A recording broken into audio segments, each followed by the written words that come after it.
What's up, guys? Sci-Fi Guy 2094 here.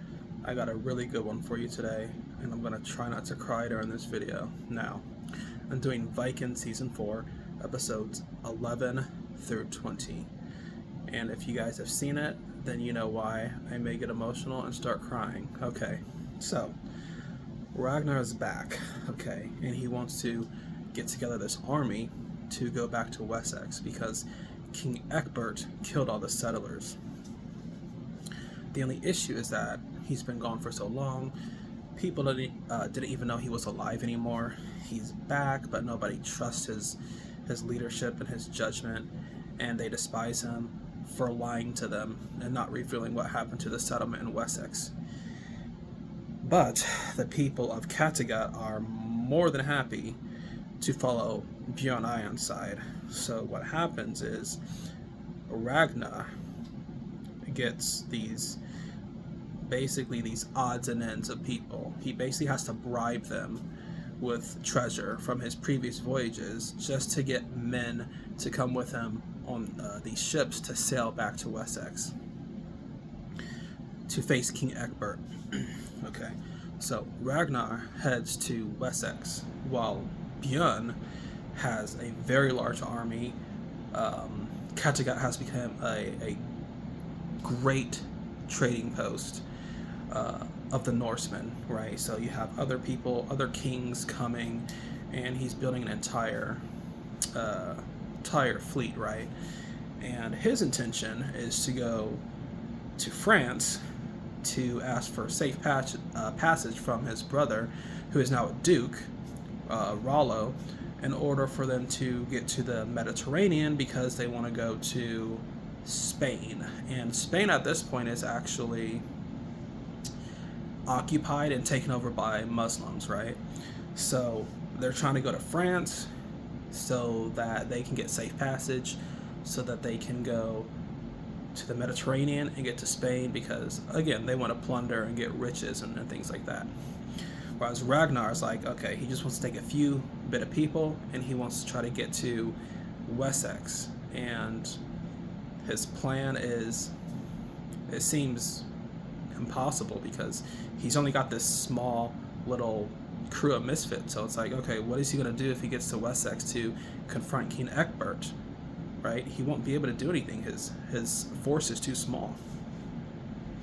But anyway, what happens is once he actually makes it to Wessex, their ships are blown off course. They land on the beach, and he pulls Ivar, his son Ivar, up on the shore, and I think Ivar's like making sure his father's still alive. And then they see some of the other troops, right? So the other troops are still alive. They set up camp, and then something shocking happens. Okay, so what happens is Ivar, the Boneless, and Ragnar Lothbrok actually kill their crew while they're sleeping. And I'm just like, wait a second, whoa, what is going on? And basically, he comes to the gate, the main entrance of Wessex, and he's like, hey, my son needs help. Of course, Ivar is crippled. He can't walk. And so these people seemingly are like gonna let him in and help him. And then the king's son, he comes. He's like, wait, you guys don't know who this is? This is Ragnar Lothbrok. So once they know it's Ragnar Lothbrok, he's arrested on sight, right? He's just arrested and imprisoned. And of course his son is in prison as well. And at this point, him and King Ecbert have a conversation, and they're just talking about the past. They're reminiscing. They're drunk and they're having these conversations about gods and the will of the gods and humans and how they all fit together, right? But it is unfortunate that King Eila is going to be the one to execute Ragnar because he vowed vengeance that he would kill Ragnar. The only thing Ragnar asks is that his son be allowed to return home. So they do allow that. They send a ship home with Ivar. He goes back to Kattegat, and Ragnar is delivered to King Aela, and unfortunately, he's kind of tortured. They beat the hell out of him. He's in this cage. They stick these torches up while he's suspended and like burn his feet, and it's just a terrible few days. And then eventually, what happens is, they have this pit, and then they dump all these venomous snakes in there. Some of them look like pythons, like non-venomous, but then there are some venomous ones. And then, they open the cage, they drop Ragnar down in the cage, and then these venomous snakes they bite him, and he dies.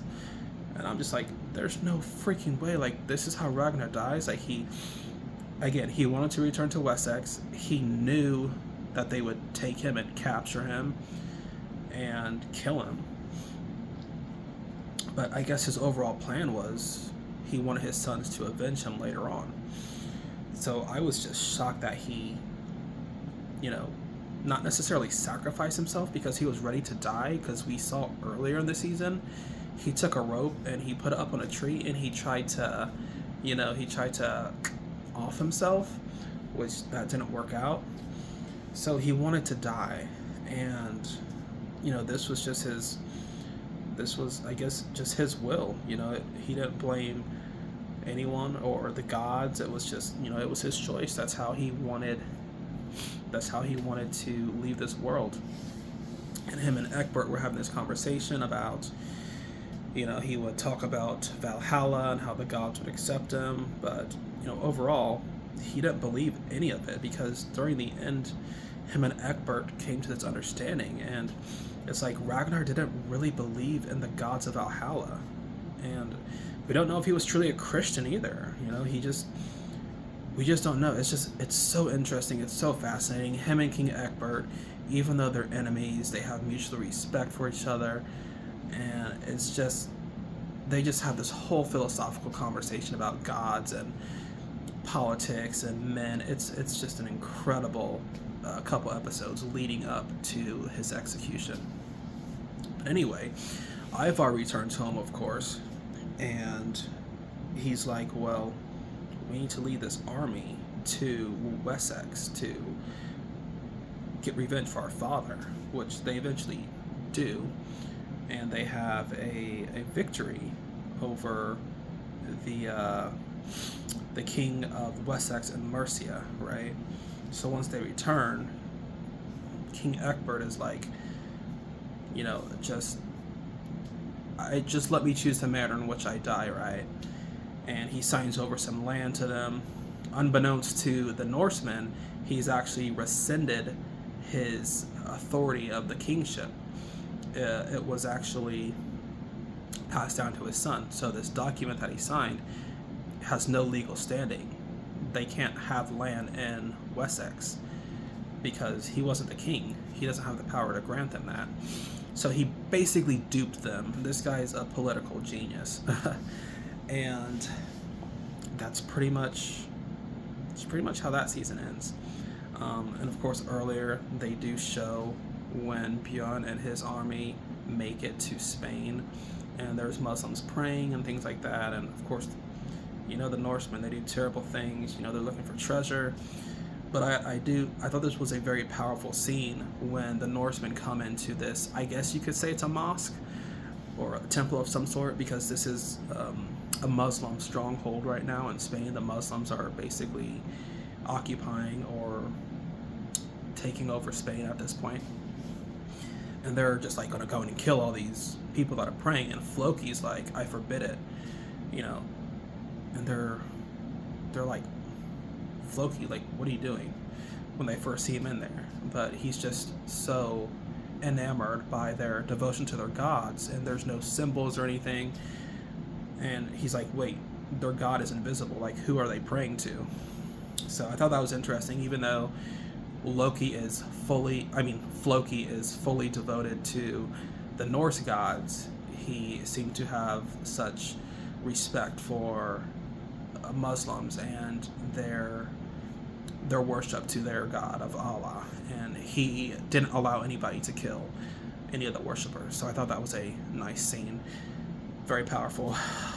If only everybody in the world that we live in, of all different religions, could get along together, that would be fantastic. So I would say that scene would be a scene to study. If people want world peace, watch that scene, and hopefully we could all come to an understanding in this world, right? Okay, but anyway,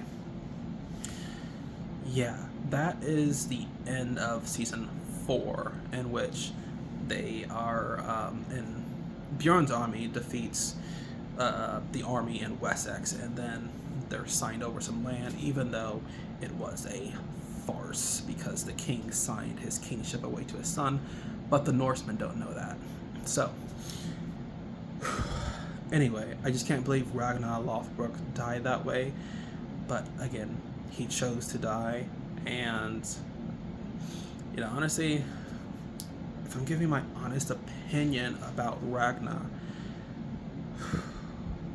I'm trying to decide if he truly became a Christian, because he said he didn't really believe in any of the Norse gods. He's like, I don't believe I'm going to go to Valhalla. I'm not going to dine with the gods and fight every day and then die and appear in a hall and then do it all over. Like, he's like,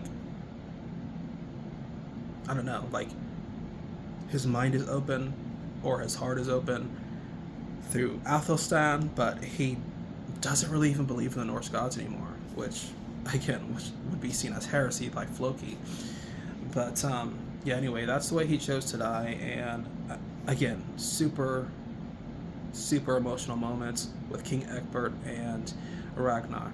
So that was the end of Ragnar Lothbrok, and then, you know, we're gonna have to see what happens in season 5. But anyway, that is my review for season 4, the second half, and this was a powerful season. It was very good, very well written. I just kind of hit the major points, but there's a lot that goes on. So I really liked these episodes 11 through 20 in season 4. They were absolutely fantastic, and I'm still a fan of this show. I think it's still going in a great direction, and I cannot wait to start on season 5.